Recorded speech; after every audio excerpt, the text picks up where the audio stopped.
Rock River is expected to be flooded with boats as we enter 4th of July weekend, but it's important to take precautions now. 23 News reporter Anthony Ferretti talks to boat enthusiasts and boat safety experts about what you can do to stay safe while having fun on the water. Do you have any plans for the 4th of July? Yeah, hopefully spend it on the water. Roscoe resident Caden Washburn is no stranger to boats. Whether it's a lake in Wisconsin or the Rock River, he and his family love going out on the water. Pretty often, as much as we can, as long as nothing else is going on. Like other boaters, he too knows the importance of keeping himself and others safe. Just making sure we always have life jackets and watching out for other people.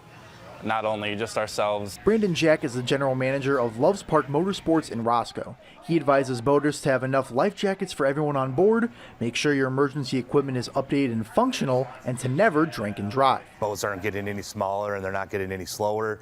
So it's just being really conscious of your surroundings and people on the water as well. If you want to watch the fireworks from the water, boaters must have their anchor lights and red and green lights on. Everybody pays attention to one another and is respectful of one another. It makes the day go really smooth and everybody has a great time. But if an emergency strikes, the Rockford Fire Department has 2 boats and a dive team ready to go.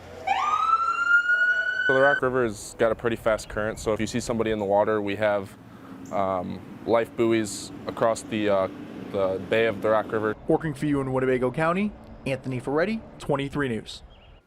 The Winnebago County Sheriff's Office will also have a patrol presence on the Rock River during the holiday weekend.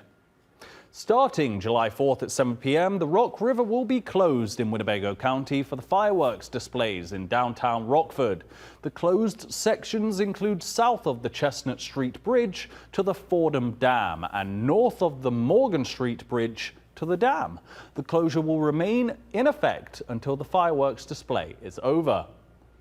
Janesville and Beloit will also enforce restrictions on the Rock River for holiday celebrations. Starting July 1st from 5 p.m. to midnight, a slow, no-wake zone will be enforced between the West Highway 14 bridge and the West Centerway Street Dam in Janesville, and between Preservation Park and the Illinois-Wisconsin border in Beloit.